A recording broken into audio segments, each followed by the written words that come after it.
first of all, I just want to thank everybody for their questions for kind of the first part of this call.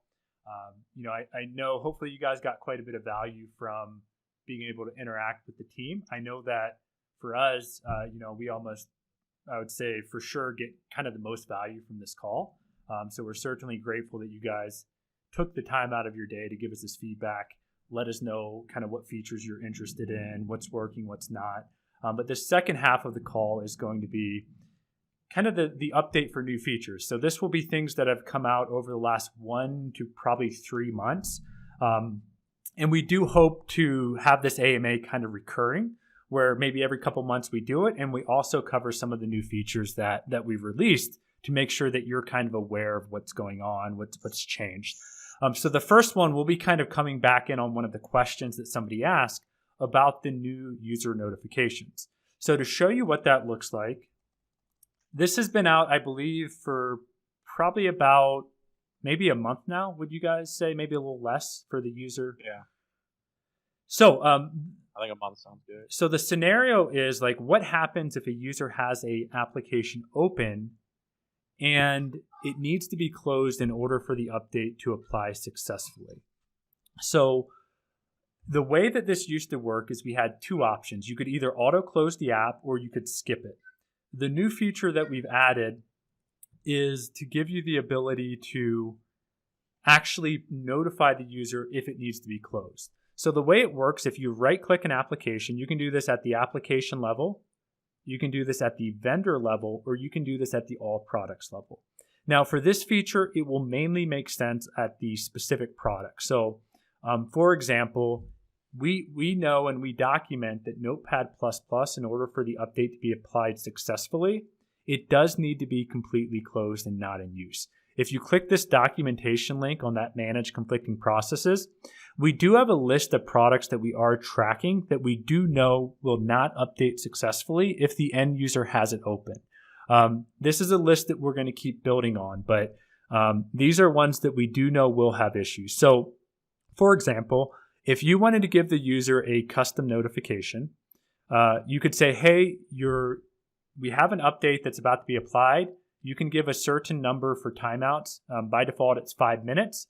You can say whether or not you want to show the user the notification, even if they're in focus assist mode. You can also choose how many times they can defer it before it force installs. And you can also prevent the user from opening the app while the update is applying. You can also choose a custom image. So this is kind of a fun one that we do on some of our demos, where we just have kind of a GIF of Dunder Mifflin, just to show you what it would look like. And you can preview this before you actually deploy it to the end user. So in our case, we can see that we chose an image. If you looked at the default one, it would just look something like this, like, hey, we have an update that's about to apply. So on the client side, we've actually deployed this update, and we've got it set for Notepad++ because we know that that's one that will fail if it's open. So I can see, I'm going to go ahead and click install for this software update. We can see that we have Notepad open and running, and here's the notification that I get as an end user. So we can see, I've got 5 minutes. We did allow them to snooze the update. So if they snoozed it, they could have up to 3 times where this would show up again. And then they can choose close and update. That's going to automatically close the app. If I try to open it, you're going to see they're unable to open it because we enabled that block option. And now we can see that we're completely up to date using that notification. So this was a huge user voice request for giving the ability for users to be able to close the application and prompt them in the event that they needed to for it to apply successfully. So that's the first feature. Any questions about that if anyone wants to come off mute? But that's kind of a big one that we worked on quite a bit here. Does this also work on the Intune side? It does, yeah. So this is also available for Intune updates and Intune apps as well, where you can right-click and you can you can set those same options. So we do have a question for enforcing the pop-up whether the application is running or not, as well as customizing the body. What's the use case for showing the pop-up if the app is not opened by the user? They actually mentioned the use case. Is in the chat? A VPN client. Yeah, okay. The VPN client. If the VPN client is running, that actually makes a lot of sense. We've had request for us to detect a VPN client, but I think just showing having an option to show the window regardless would cover more things than, oh, we need to detect a VPN client now. Most VPN clients fall back to Rasdial. It's pretty detectable. So if we wanted to get real nerdy about that, that's the thing we could do. I was trying to not have to do that. Yeah, but you work with me now. So. Do we have a user voice for this code? I feel like we did, or maybe it was a comment in the user voice, right? We have a user voice for managing a list of processes. I think we might have one for always show. Yeah, you might. Yeah, you might have mentioned the comment, right? Always. Yeah, there it is. Is that it? That was actually. There it is. Okay. So Cody did specifically ask about it. So we should all bother Cody on Twitter and say, get this implemented until it's implemented. Just send him a tweet every day. But okay, so it sounds like we do see the value in this feature, showing a pop-up even if it's not showing multi-language. It'll be localization. Okay, localization. So would you just want like a description box where you could enter in a totally custom message, it sounds like? Would that be what you're looking for there? Yeah, I don't know if we need to customize it. Probably we will, because there are a lot of languages in the world, I think. So I don't think you will provide all translations. But another problem is that the Windows language remains English. However, the user sees everything in this localized version. So and that's sometimes difficult for applications to they mostly see English as the Windows language, but that's not what the user is seeing. Okay, yeah. Language translation would be a good one. Would you mind? I just pasted in the link for the user voice. Is that one that you could submit just to make sure we get that tracked, as well as other people could show their interest in that? That would be a good one for sure. Mm-hmm. Okay, no problem. Alrighty, cool. Well, that's the demo. Go ahead. May I ask a question? Sure. Okay. I used to use the Andrew scripts for the notifications before, and it's a technical question about this feature. At the end, we have to adapt our scripts in order to run on a Windows folders because of the app blocker, because we cannot run PowerShell in full language mode, only on certain folders. It's just a question that if for running this feature, it's going to run on the Windows folder, or is running on another place in the operating system, because probably we have no choice to run this if it's running in program data or wherever. Andrew. Question. Yeah, so this is running using ScriptRunner, which is the same wrapper that we use to actually install the app itself. So I don't believe you should run into any issues. Cody, do you know about it's not the same as my PowerShell script, and it's not even using the Windows notification subsystem. It's using WinForms. And they are signed, no? They are signed, of course.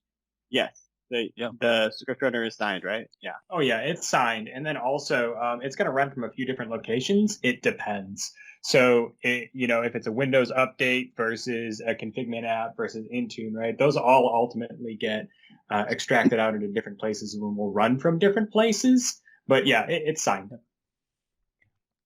Great. So good. Cool.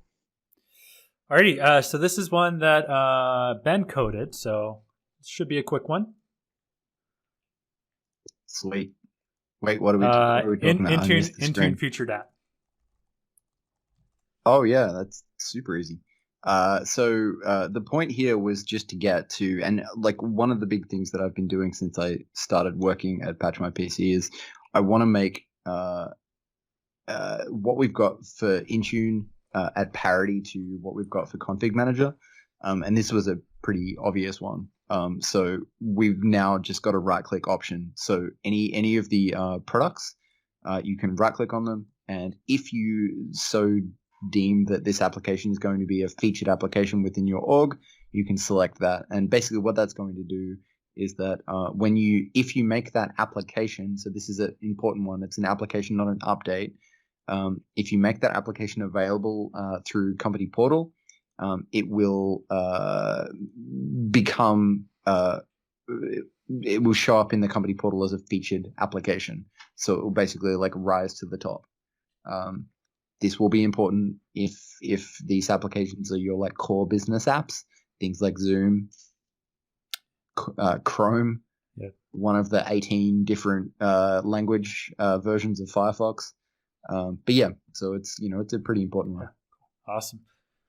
Andrew, log retention. So this was actually a request from our last Ask Us Anything from Hajit.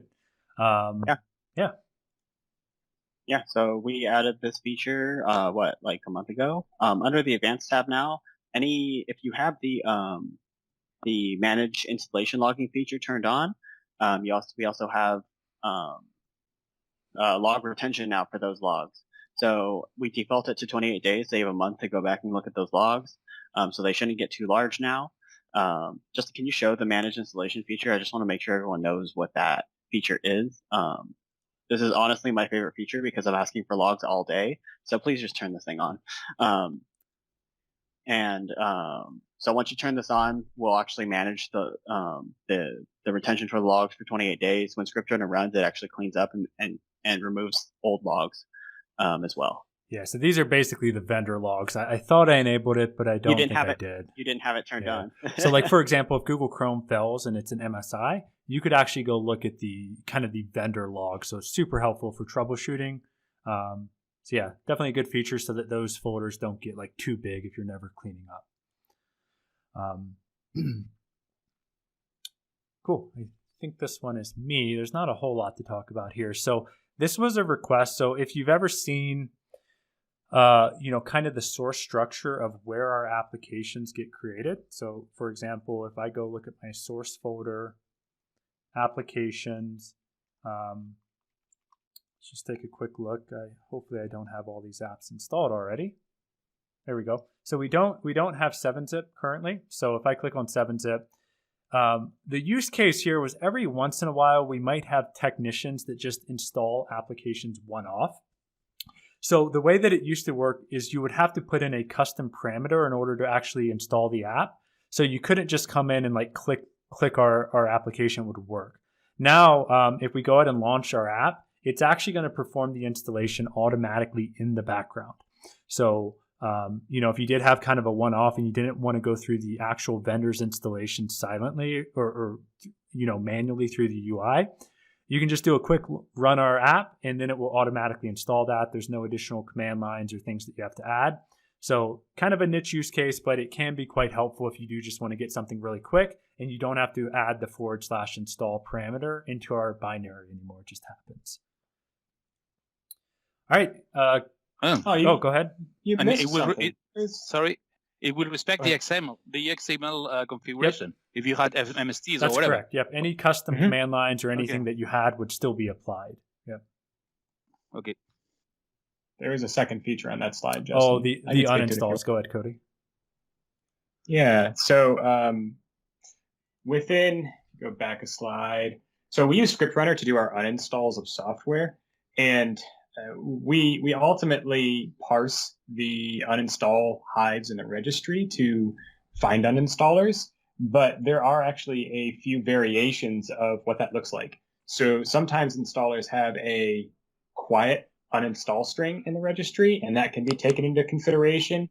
And additionally, there is a system component registry value that you will see in the registry. So some apps, like Python, for example, if you go look through the uninstall hives, it's listed like 12 times by default with an install, but it only shows up in add remove programs once. And that's because a lot of those other features are like sub-features. They're sub-components, and they have system component marked in the registry. So recently-ish, maybe 2-3 months ago, we started taking into consideration that. And then the last bit, actually, we started also supporting using the installer binary to perform uninstalls. So we can do a little bit more than just relying on the uninstall hive.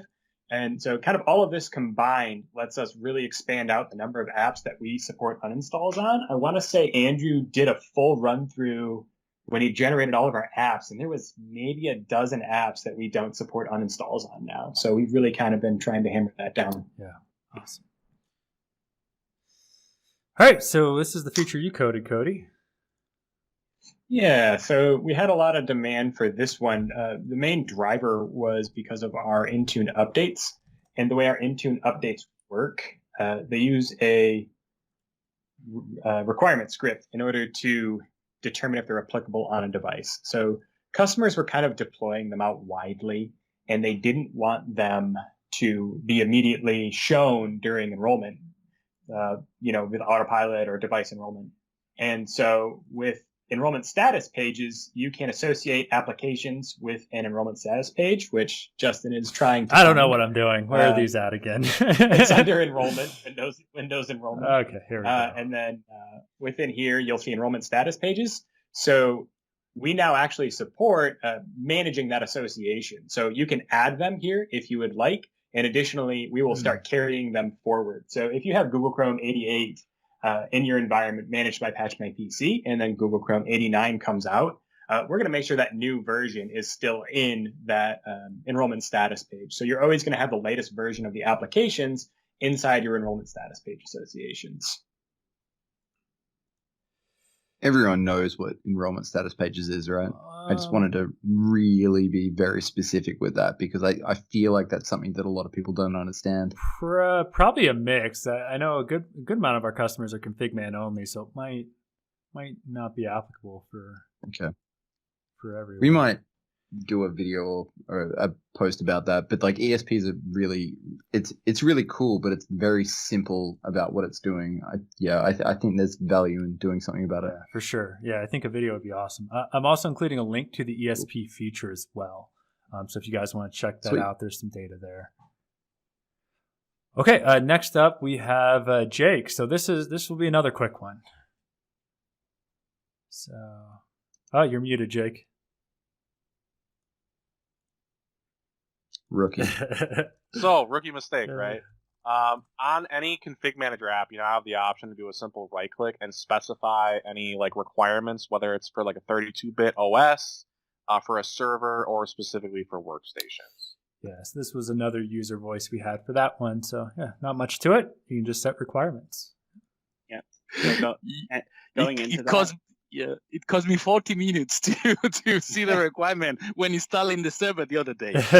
When trying to install in the server. That's funny. So, and when we created that, I just want to note that we didn't want to have to recreate the entire wizard that is in ConfigMgr. That's why the options are somewhat limited.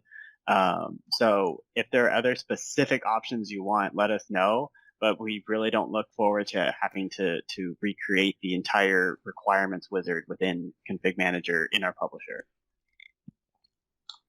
We do copy forward custom requirements, or we should.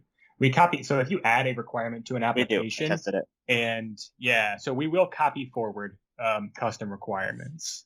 If you edit the OS list requirement, though, it is going to get overwritten. No, but it doesn't. I tested it. Oh, that doesn't get overwritten either? No, that works. That copies over. Yeah, so here's an example of, I actually just created that Chrome app in 10 seconds, right? But I had the 32-bit requirement, and I also had the server requirement. So, if we go through, we'll see that it only supports 32-bit servers, which obviously none of the newer servers are 32-bit. So it looks like we actually only set it on 2003 because that's one of the only ones we had for that. So kind of funny, but pretty cool feature. Another one that came from user voice. All right, Jordan.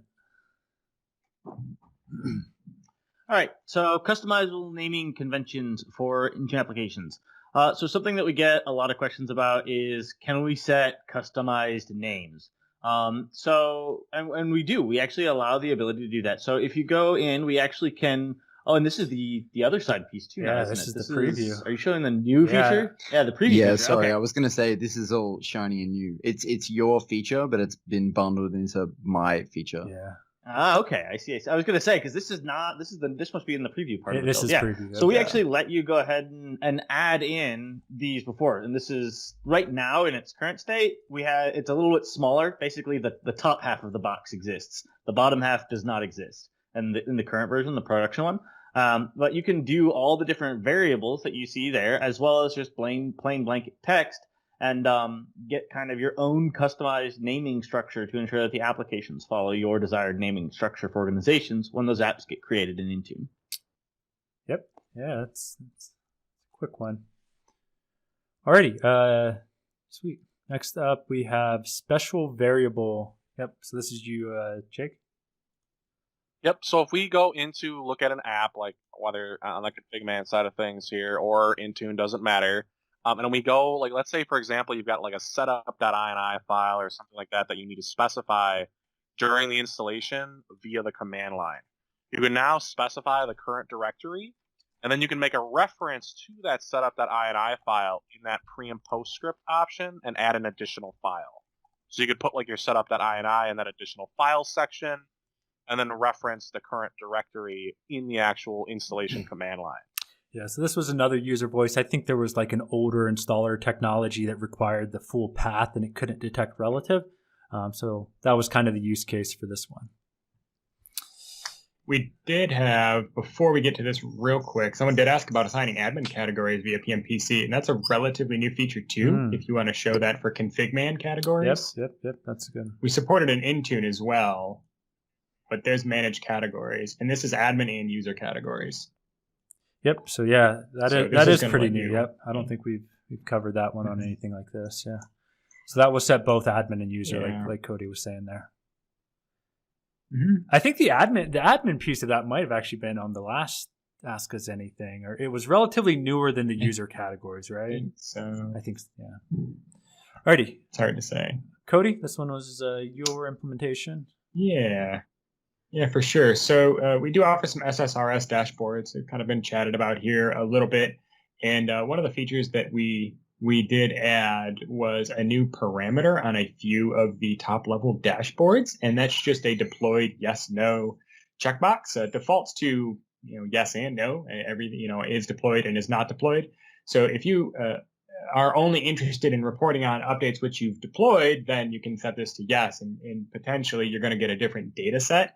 And this is just kind of based on, it's not like a particular software update group or anything. It's just flat is or is not deployed, not targeting any particular device or software update group. It's very high level, but it's on a few of the dashboards. Kind of interesting data though, right? So, I mean, you could look at deployed equals no, and it looks like in our lab, we have one that's required, an update that's required that's not being, deployed here. So this one right here. I guess it's not really applicable in our case, but that could be interesting looking at no and yes to see maybe there's some updates that you accidentally did not deploy, right? So pretty cool. Andrew?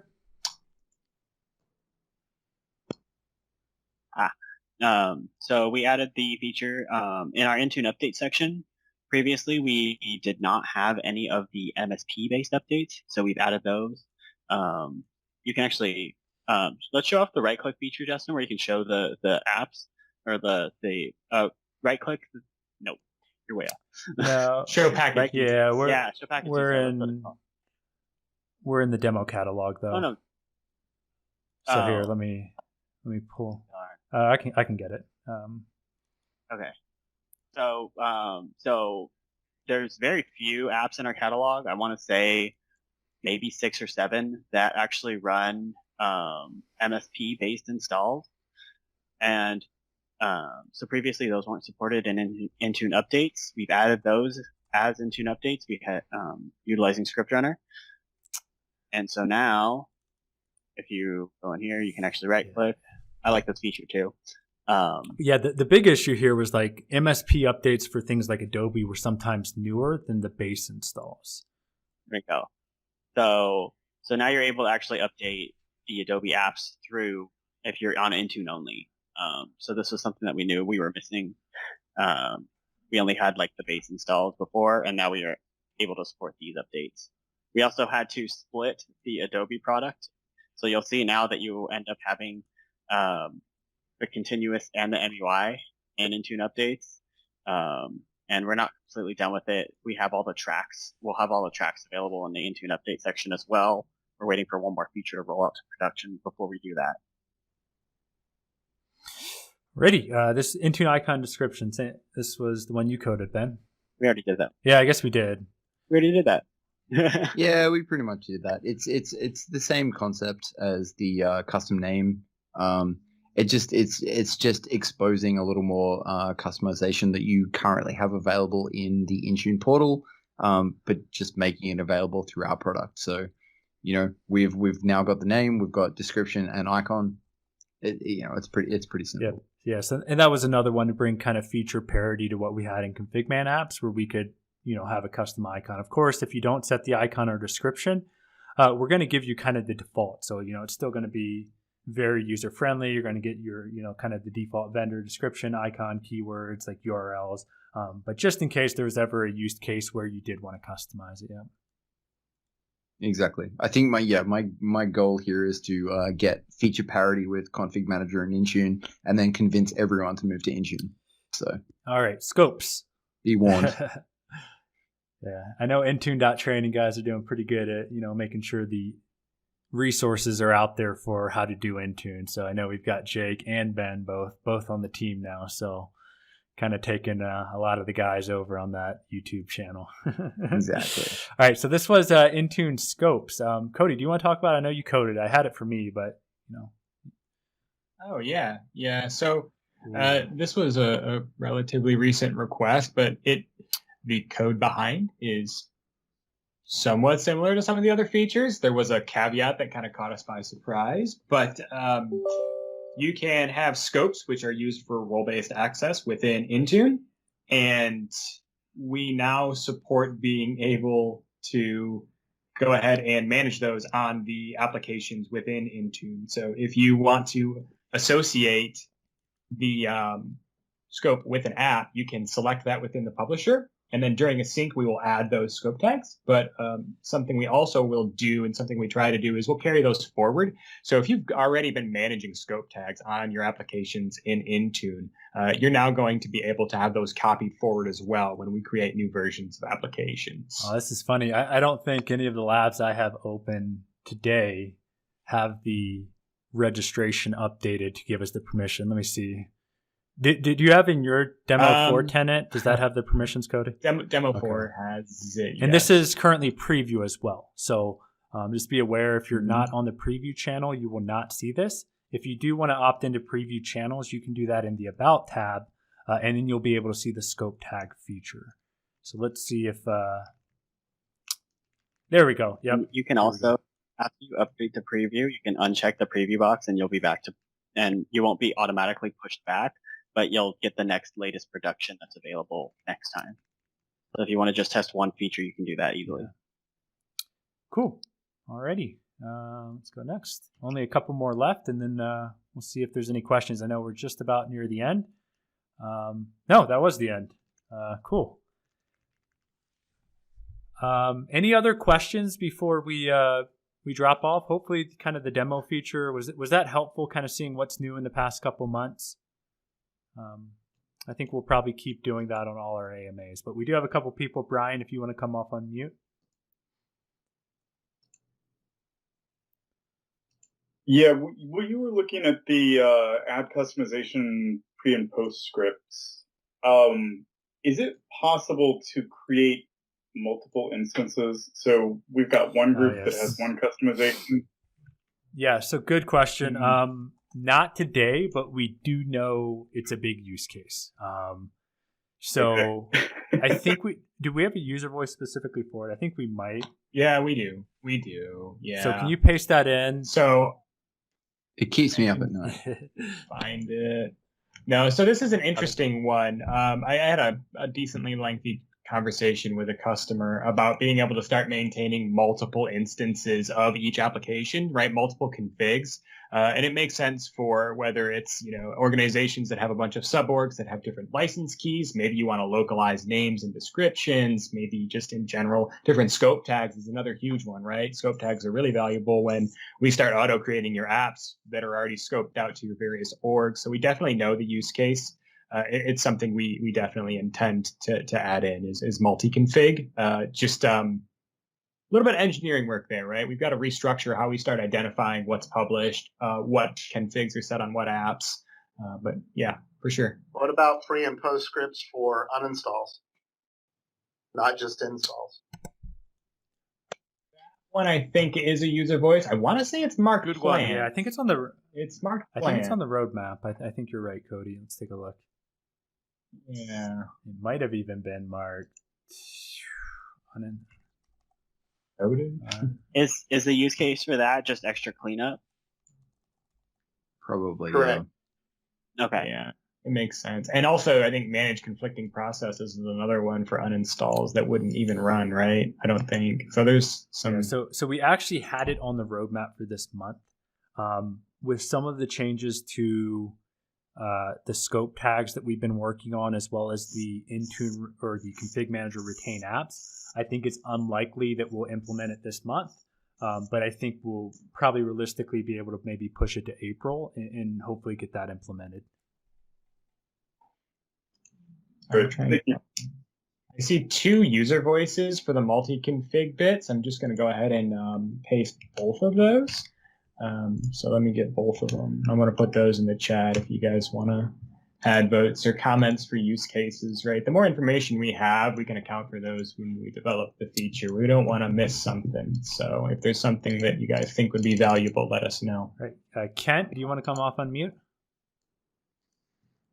Yeah, it's not a question, Justin. It's a statement. I was laughing when I saw the one post about how do you compare to the other companies? And I can say, as a customer, checking out several different companies, none of them came even remotely close to what PatchMyPC has done for our organization. And a perfect example was Justin just happened to be on showing me something. We're a new client. And I said, we've been on this call with Microsoft for days. They can't figure out what happened. And Justin's like, oh, yeah, that can absolutely happen if this happens. I'm like, so Microsoft wasted 2 days of my time. Justin came up with the answer in 5 minutes. So my point is, not only do they know their tool, but they know the environments around it, where the other tools, the other vendors, won't be mentioned, are terrible with anything external to their tools. So that's it. I just wanted to close on a positive note. I appreciate that. Every once in a while, I can be of some help. Not too often, but every once in a while, I'll be helpful. Yeah, it was funny. We appreciate It's an interesting dynamic, right? Because almost everyone here, all these engineers that have been answering these questions and talking, right? We used to manage environments. We used to use tools like this. We used to write our own tools, and so with that as our backing, we hope to have a decent understanding of what we would want that experience to be like on that customer side. And if we don't know what it is, we talk to our customers and we want to understand it. That's the whole drive behind the user voice and these conversations and these AMAs, every day that I work here, I can really echo on some of the things I've heard from when you go to MMS and the devs sit there and they say, we don't use this software, right? Like, yeah, we do, but we don't use it. We don't use it like you guys. And so the feedback that we get from you is just invaluable. We're never going to be able to fully understand the use cases, the problems, the scenarios that you guys are day to day. So the more we get that, great better. work. Appreciate that. Alrighty. Yep. Hello? Hey. Yeah. Just only want to would say something before ending. Is I think I don't write on the user voice, but have you ever seen the possibility to have our own local catalogs using your technology? I mean, I can manage this cube. I can make my own updates, but it would be so good to have the updates added on the catalogs. Just put the sources and use your tool to add MSTs or whatever. So, it's tough. Go ahead, Cody. No, I'm just thinking we literally do you mean you make updates in SCUP or no? Yes, I can do it. Yeah. if you make your own, So we tossed the idea around quite a bit. Go The ahead. yeah, the Okay. the hard One of part you, is making it digestible. There's a lot of information you need to know about the publisher itself in order to actually make a catalog that works with it correctly. We have some internal tools to make that easier at this point. I've played with the idea of trying to figure out how to transition that to an external tool, because we do get asked a lot, like for custom apps. And I think it's something we would want to make. The hard part is making it easily digestible for a customer and making sure it doesn't sink all of our support time. Because I can just imagine the situation where we're getting hundreds of support requests a day because this update is not working or whatever. Yeah. So it's really, because this is the team. We're a small team. So we have to ensure that we keep things manageable for us so we can keep providing this awesome support. Yeah. But we definitely do want to provide something like that. I think it's going to take a lot of. It would be nice. It would be so wonderful. Man. It's definitely a nice to have. So it's something that we're looking forward to in the future, but there's a lot of things we have to work out in terms of how it'll be supported, how to make it easy enough to be digestible by the average customer. I'm going to assume the people here, these people are interested in the product, but someone that's not on the, like someone that's not super familiar with the product or familiar with how app installers work, because you have to have a lot of inside knowledge on how even MSIs work sometimes to figure out how to install these things. So it becomes very complicated very quickly. We get the use case for sure. Like if we could do it in a way that we think is sustainable, where it's easy enough to implement on the customer side, definitely would be a cool feature that we would think about. Just it would have to be something we get right for sure. All right, Andrew, Peacock, not you, Andrew. Sorry. I'm like, what? Well, I did also want to say that you guys do provide amazing support and are very responsive and much more knowledgeable than Microsoft about their own product. But one question I did have is, in our environment, the systems administrators team doesn't have access to the SCCM server directly, and that's where the publishing agent lives. Is it possible to have two of those running together, or sort of? So they put it on a second server, or sort of. So the one that is running for publishing software updates would need to be on the WSUS server for software updates, right? So this one would have to live on the WSUS server. Now, what you could do that would be supported is if you wanted to have a separate one for applications, this could technically live on any machine that has the ConfigMan console. So there could be a use case, but the one that actually is publishing the updates, you would need to ensure is on the WSUS server, the top level. But like if maybe it was the app admins that you had that would be potentially changing the apps, you could have that one live somewhere else if you wanted to. Would that be a helpful use case, or is it the update one that you want somewhere else? It's kind of both. It's the application one is either one is helpful. That would be more helpful than currently. They don't have any access to this at all without getting another team involved for access to the WSUS server. But I'm wondering if like a remote console access or something would be maybe in the roadmap or thought about. I mean, you could do it today if you set like a remote app up via RDS for those guys. Like then they would only get access to that console from there. But as it stands today, we do. So that's one of the user voices. It potentially might have been one of the questions, I think. But so there's a lot of votes on that one. We do know the use case for sure for a remote console. One thing that we might even swing back in and reeval is, could we ever? Here it is. Could we ever even allow publishing from a remote server for even the update piece? The main concern now is, would there ever be any issues with maybe the machine that's running the WSUS RSAT tools remotely not having the same version of what we're publishing, and there could be some compatibility issues in some cases. That's the main reason why we require the publisher, when you're publishing updates, to be on the same top level stuff that you're actually publishing to.